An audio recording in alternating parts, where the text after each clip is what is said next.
Je vais vous faire l'économie de la déclaration de l'UNACOIS à l'occasion de ce point de presse que nous avons initié cet après-midi. Je m'appelle Ousmane Sy Ndiaye, je suis le directeur exécutif de l'UNACOIS.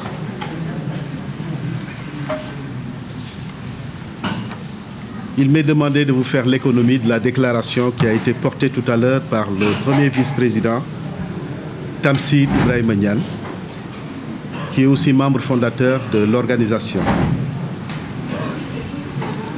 Donc, je vais vous le faire.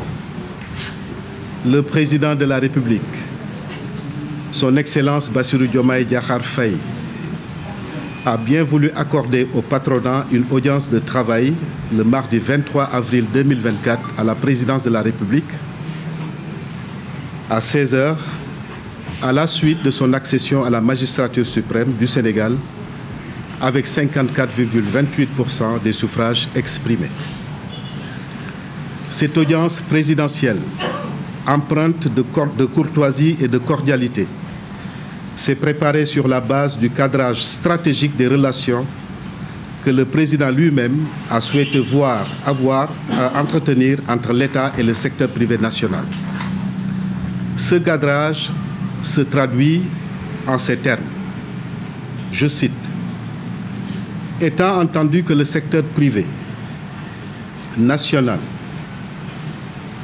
sera fort lorsqu'il sera pleinement soutenu par l'État, le président de la République fonde beaucoup d'espoir dans l'établissement des relations de confiance entre l'État et le secteur privé dans le cadre de la mise en œuvre des politiques publiques. L'emploi, particulièrement des jeunes, constitue un des problèmes majeurs auxquels le chef de l'État sera confronté tout au long de son mandat. C'est pourquoi la mise en œuvre inclusive et participative du projet sera un des défis auxquels son Excellence, Monsieur le Président de la République, va s'atteler pour résoudre la question du chômage. L'endogénisation de l'économie, la promotion des champions industriels nationaux, comme la création massive d'emplois, se feront nécessairement avec la participation active du secteur privé national. Monsieur le Président de la République a l'ambition de mobiliser tout le patronat sénégalais dans sa volonté politique de bâtir une souveraineté économique, d'atteindre notre souveraineté alimentaire et de réussir à donner du travail à la jeunesse sénégalaise. Fin de citation. Voilà donc les termes du président de la République qui ont motivé l'audience qu'il a accordée au patronat sénégalais. L'audience du président accordée au patronat, en présence, entre autres, du Premier ministre Ousmane Sonko, s'est déroulée dans les meilleures conditions possibles, autour de discussions ouvertes, franches et fondatrices d'une confiance mutuelle pour construire les voies et moyens de réunir et de mobiliser tout le secteur privé national pour le développement du Sénégal. En somme, et ça c'est l'analyse de l'UNACOIS, il apparaît très clairement que le principal enjeu dans notre pays est de remettre tout le pays en entier en ordre de marche, de relancer l'économie, de promouvoir un climat de confiance et de paix pour mobiliser toutes les énergies, particulièrement le secteur privé, dont sa vocation est de produire de la richesse au bénéfice du pays. Cet enjeu central et hautement stratégique pose bien des défis dont 3 nous ont semblé prioritaires. Le premier défi est celui de la relance systématique du dialogue public-privé. Le dialogue public-privé est un instrument institutionnel qui rapproche divers acteurs des secteurs publics et privés. Il est constitué de rencontres formelles et structurées ou des forums plus informels et ad hoc pour résoudre des problèmes ponctuels ou lever des contraintes structurelles. Le dialogue public-privé, communément appelé DPP, est le moyen privilégié de refonder une confiance mutuelle, une base de mobilisation de toutes les forces nécessaires à la bonne prise en charge des préoccupations et de l'État, du secteur privé et des populations. De la dévaluation du franc CFA en 1994 jusqu'aux dernières mesures de baisse des prix des denrées de première nécessité que le premier vice-président vient de rappeler, le dialogue public-privé est resté le moyen le plus sûr et le plus sécur pour bâtir les consensus nationaux parce que notre pays en a besoin, sans lesquels aucune action de mise en œuvre de politique publique ne peut prospérer. À titre d'exemple, la relance des rencontres du Conseil présidentiel de l'investissement, ou s'il peut être appelé autrement, dans le but d'instaurer un cadre privilégié de dialogue public-privé pour l'identification des obstacles au développement de l'investissement privé dont notre pays a besoin pour faire face au chômage des jeunes et des contraintes liées à la compétitivité du Sénégal pourrait être une mesure très forte, salutaire et mobilisatrice de l'ensemble des forces vives de la nation. Ainsi, l'UNACOIS, forte de son expérience et de sa représentativité, sera toujours au premier rang des acteurs ouverts au dialogue et à la concertation pour préserver la paix sociale, la stabilité et bien sûr le développement économique et social. Le deuxième défi que nous avons identifié est celui lié à la pression ou aux contraintes fiscales qui sont exprimées çà et là. La fiscalité dont l'origine étymologique renvoie au latin fiscus, désignant un panier pour recevoir de l'argent, comprend l'ensemble des règles relatives à la définition et au mode de recouvrement des impôts prélevés au profit de l'État et des collectivités territoriales. C'est dire donc qu'elle s'adresse à tous les citoyens, à tous les particuliers et à toutes les entreprises. À ce niveau, il n'y a pas de débat, il n'y a pas d'équivoque possible.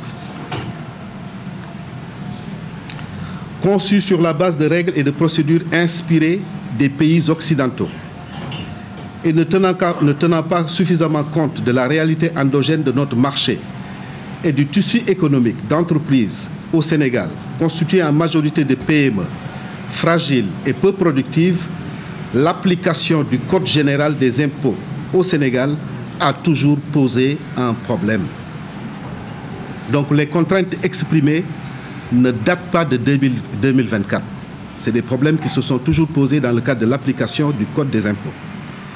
Ce qui contribue à creuser le fossé déjà énorme entre les entreprises selon leur taille et leurs activités, à stigmatiser la plus importante frange des PME du pays, appelée secteur informel, à privilégier une infime partie, notamment dans le cadre des soutiens publics, tels que les soutiens auxquels on a assisté durant la période de Covid, égalité sur l'accès à bien des opportunités comme le financement bancaire, la formation et les accords directs de partenariat. Le Sénégal, en quête de souveraineté, notamment économique, doit se donner les moyens de définir une politique fiscale qui accompagne le développement d'un tissu économique solide, qui accompagne également la promotion des investissements privés et le développement de ces entreprises. C'est de ça dont le pays a besoin. Au-delà de la pression fiscale pour certains et de la contrainte fiscale pour d'autres qui s'exercent sur une bonne partie des entreprises, la problématique de l'élaboration et de la collecte de l'impôt est structurellement profonde au Sénégal et ne favorise toujours pas l'éclosion d'un tissu économique dynamique et résilient. La dernière ou seule réforme d'envergure connue du Code général des impôts remonte en 2007, entre 2007 et 2008, ainsi que le Code des douanes.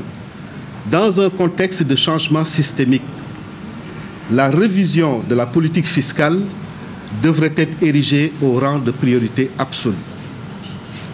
Ça également, c'est une demande forte de l'UNACOIS. Défi numéro 3, qui est la modernisation du secteur du commerce traditionnel. Donc, je rappelle que j'ai fait état de 2 défis. Le premier est celui du dialogue public-privé. Le deuxième défi est celui de la pression ou des contraintes fiscales. Et enfin, le troisième défi, et non des moindres, est la modernisation du secteur du commerce traditionnel. Le secteur du commerce concentre l'écrasante majorité des acteurs économiques du pays. Nous le savons tous. Le commerce est la branche d'activité la plus exercée au Sénégal avec 52,1%. Et ça, je le tire du rapport de RGE de 2016. Et enregistre un niveau de contribution assez significatif au PIB du Sénégal et aux emplois créés. Malheureusement, et c'est dommage, que la seule politique publique mise en œuvre jusque-là avec les gouvernements successifs que nous avons connus concerne essentiellement la politique des prix. La gestion des prix et la lutte contre l'inflation, notamment des prix des denrées de nécessité, dans un pays comme le nôtre, où le pouvoir d'achat des consommateurs est très faible, constitue un impératif pour les pouvoirs publics, soucieux des équilibres sociaux nécessaires et de la paix sociale. Nous faisons donc nôtre cette posture en raison des relations sociales étroites que nous entretenons avec les populations. C'est en ce sens que nous nous félicitons des mesures de baisse des prix intervenus sur certaines denrées populaires comme le riz et le sucre, grâce entre autres aux efforts supplémentaires consentis par nos membres importateurs. Ainsi donc, la tonne de riz, qui était fixée à 375 000 francs la tonne, est en train de descendre à hauteur de 360 000. Le sucre également va suivre la même courbe de baisse parce que les déclarations d'importation de produits alimentaires communément appelées DIPA ont été remises aux importateurs et nous savons tous que le sucre importé est de loin plus compétitif que le sucre produit localement. Donc nous promotons également un meilleur accès au prix du sucre, comme nous l'avons déjà fait dans le cadre de la baisse. Donc cette baisse sera consolidée et soutenue, notamment sur le riz et sur le sucre. Nous examinerons les autres opportunités de baisse supplémentaires qu'il peut y avoir sur d'autres denrées. Toutefois, il va falloir s'atteler à la mise en œuvre des espaces dédiés au commerce général et de détail. Le mobilier urbain du commerce est complètement vétuste et devenu dangereux pour la sécurité des commerçants et des consommateurs. Le défaut de gestion des filières, de prise en charge des besoins d'assistance technique, de formation et de financement expose gravement les activités des jeunes et des femmes à la concurrence déloyale de cette forme de grande surface curieusement développée au Sénégal.